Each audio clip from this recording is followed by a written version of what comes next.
In the wealthy suburbs of Kuwait City, behind the gates of luxury villas where imported marble gleams and swimming pools sparkle under the desert sun, a different kind of life existed in 2016.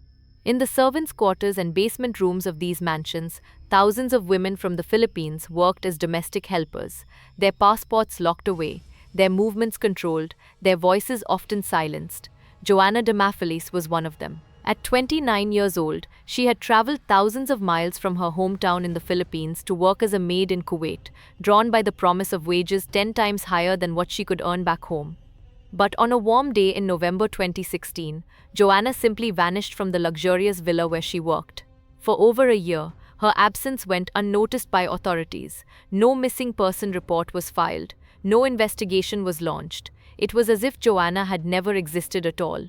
But when her body was finally discovered in February 2018, frozen in an abandoned apartment, it would trigger an international diplomatic crisis and expose the dark secrets of a system that treats human beings as property. This is the story of how one woman's murder pulled back the curtain on the kafala sponsorship system, a legal framework that has trapped millions of migrant workers across the Gulf states in conditions that human rights groups call modern slavery. Joanna Damafelis came from Iloilo province in the Philippines, a region where economic opportunities were scarce and families often depended on relatives working overseas to survive. Like hundreds of thousands of Filipino women, Joanna saw domestic work in the Gulf as her pathway to a better life. The numbers tell the story of this massive migration. By 2018, over 252,000 Filipinos were working in Kuwait alone, with 65% serving as domestic helpers. Saudi Arabia hosted even more, making it the top destination for Filipino overseas workers. These women, and they were overwhelmingly women, sent billions of dollars home each year, supporting families and entire communities back in the Philippines. But this migration was governed by a system called kafala, an Arabic word meaning sponsorship. Under kafala, migrant workers' legal status was tied entirely to their employer, known as their sponsor. The sponsor held the worker's passport, controlled their movement, and had the power to prevent them from changing jobs or leaving the country. Human Rights Watch had been documenting the abuses of this system for years. Workers had their documents confiscated, were forced to work excessive hours without pay, and faced physical and sexual abuse with little recourse. If they tried to escape these conditions, they became runaway workers, criminals in the eyes of the law, subject to arrest and deportation. Joanna arrived in Kuwait in May 2014, recruited by an agency, and placed with a Lebanese man named Nader Essam Asaf and his Syrian wife, Mona Hassoun. The couple lived in a comfortable apartment in Kuwait City, part of the expatriate community that made up much of Kuwait's population. For the first months, Joanna managed to stay in contact with her family back home. Like many domestic workers, she would call when her employers allowed it, sharing news and sending money. But as 2016 progressed, those calls became less frequent. Her family grew worried, but they had no direct way to reach her or check on her welfare. The kafala system made Joanna invisible to the outside world. She had no legal independence, no right to move freely, and no official protection from abuse. She existed entirely within the private sphere of her employer's home, cut off from the broader community and dependent entirely on their goodwill.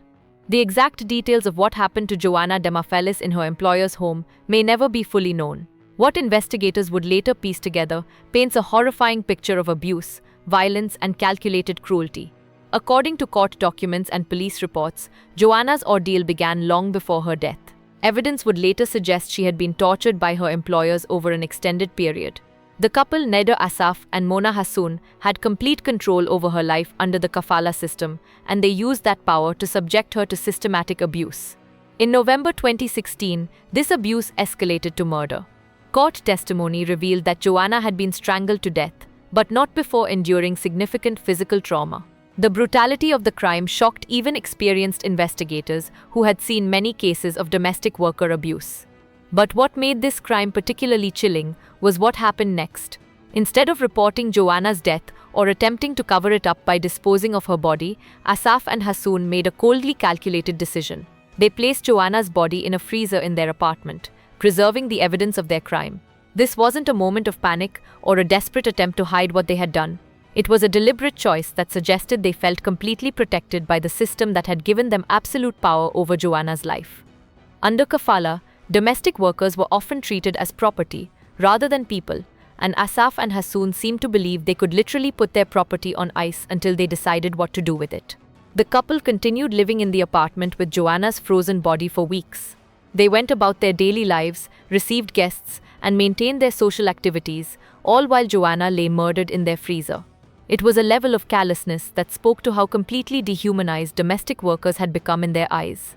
Eventually, in early 2017, Asaf and Hassoon decided to abandon the apartment. They simply packed up their belongings and left, abandoning the property and leaving Joanna's body behind in the freezer. They made no attempt to dispose of the body or clean up the evidence. They simply walked away, as if leaving behind a broken appliance. For over a year, Joanna's body remained in that freezer in the abandoned apartment.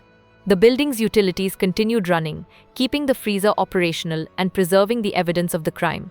But no one came looking for Joanna. No missing person report had been filed. The kafala system that had made her vulnerable to abuse in life also made her disappearance invisible in death.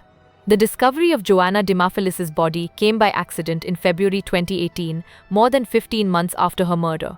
The abandoned apartment had attracted attention from building management due to unpaid rent and utilities.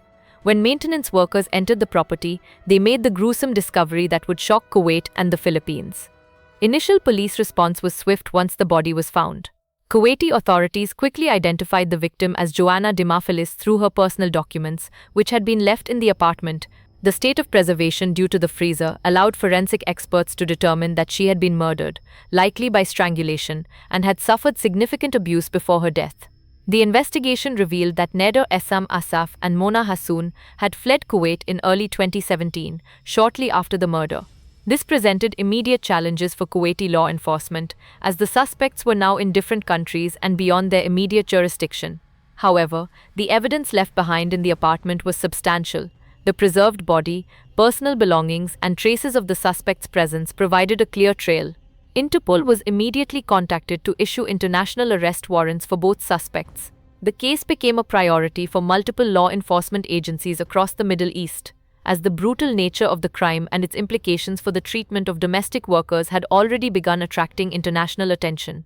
The breakthrough came when Syrian authorities located both suspects in Damascus in February 2018.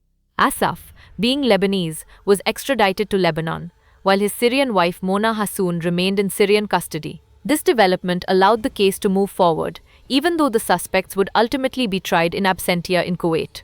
But the investigation revealed something even more disturbing than the crime itself: the complete failure of the system to protect Joanna or even notice her disappearance. No one had filed a missing person report. No agency had checked on her welfare. The Philippine consulate had no record of her situation deteriorating. This institutional blindness was not unique to Joanna's case. Documents reviewed by The Guardian in similar cases showed that it was common for employers to file false runaway reports when domestic workers died or disappeared, absolving themselves of responsibility and making the worker legally culpable for their own disappearance. The investigation into Joanna's murder became a catalyst for examining these broader systemic failures. Philippine authorities began reviewing their oversight procedures for overseas workers, while human rights organizations used the case to highlight the vulnerabilities created by the kafala system. As news of the discovery spread, it became clear that this was not just a murder case. It was a window into a system that had failed catastrophically to protect one of its most vulnerable participants. The investigation would ultimately extend beyond finding Joanna's killers to examining how the kafala system itself had enabled their crime. The legal proceedings moved swiftly once Joanna's killers were located. On April 4, 2018, a Kuwaiti court convicted Neder Essam Asaf and Mona Hassoon of murder and sentenced both to death by hanging. The trial was conducted in absentia, as both defendants remained in custody in their respective home countries. But the true impact of Joanna's case extended far beyond the courtroom. Her murder had ignited a diplomatic crisis between Kuwait and the Philippines that would reshape labor relations across the Gulf region. Philippine President Rodrigo Duterte's reaction was immediate and fierce. At a February press conference, he held up graphic photos of Joanna's body and demanded answers from the Kuwaiti government. "Is this something wrong with your culture?" he thundered. "Is there something wrong with your values?" On February 12, 2018, he imposed a total ban on Filipino workers traveling to Kuwait for employment. The deployment ban created immediate chaos. Kuwait, dependent on Filipino domestic workers, faced a severe labor shortage. The Philippine government organized voluntary repatriation flights, ultimately bringing home over 10,000 Filipino workers from Kuwait. By the end of March 2018, 4,000 workers had been repatriated, with thousands more requesting to return home. Kuwait's response revealed the true economic dependence underlying the kafala system.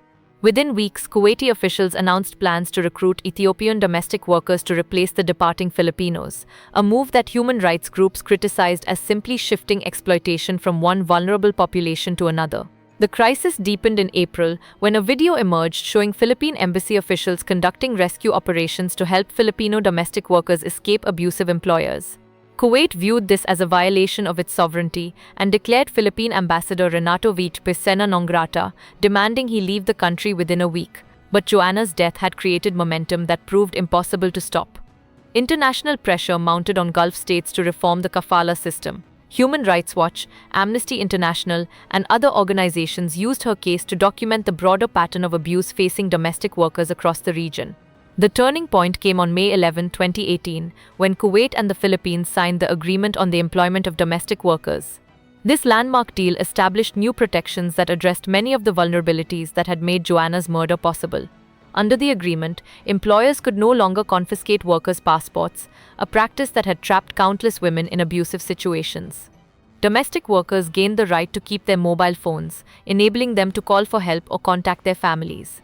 They became entitled to at least 1 day off per week, proper food, housing, and health insurance. Most significantly, workers could no longer be transferred to new employers without their consent or approval from Philippine authorities. The automatic contract renewals that had kept workers trapped in bad situations were eliminated, requiring fresh approval for any extension of employment. The agreement's impact rippled across the Gulf. Other countries began reviewing their own labor practices, and the Philippine government used the Kuwait model to negotiate similar protections with other Gulf states. The kafala system, while not eliminated, began to face sustained pressure for reform. For Joanna's family back in the Philippines, the legal victory and policy changes provided some measure of justice, but could never fill the void left by her death. Her body was finally returned home in February 2018, in a wooden crate that President Duterte and Foreign Secretary Alan Peter Cayetano met at the airport. At her funeral, hundreds of overseas Filipino workers gathered to mourn, not just Joanna, but all the workers who had suffered under systems designed to exploit their vulnerability. Her death had become a symbol of the human cost of treating workers as disposable commodities rather than human beings deserving of protection and dignity. Today, while reforms continue across the Gulf region, the kafala system remains largely intact.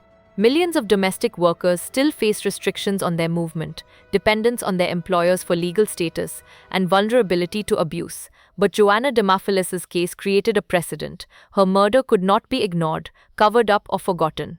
The documents that exposed the truth about the kafala system came at the ultimate price, Joanna's life. But her death forced the world to confront an uncomfortable reality about how modern societies can create conditions for exploitation that echo the darkest chapters of human history. Her story remains a call for continued vigilance and reform, ensuring that no other woman disappears into the shadow system that failed to protect her when she needed it most. In the luxury villas of Kuwait and across the Gulf, the lives of domestic workers remain largely hidden from public view. But Joanna Damafilis's case proved that these hidden lives matter, that these invisible women deserve protection, and that systems of exploitation can be challenged and changed when their true human cost is finally exposed to the light.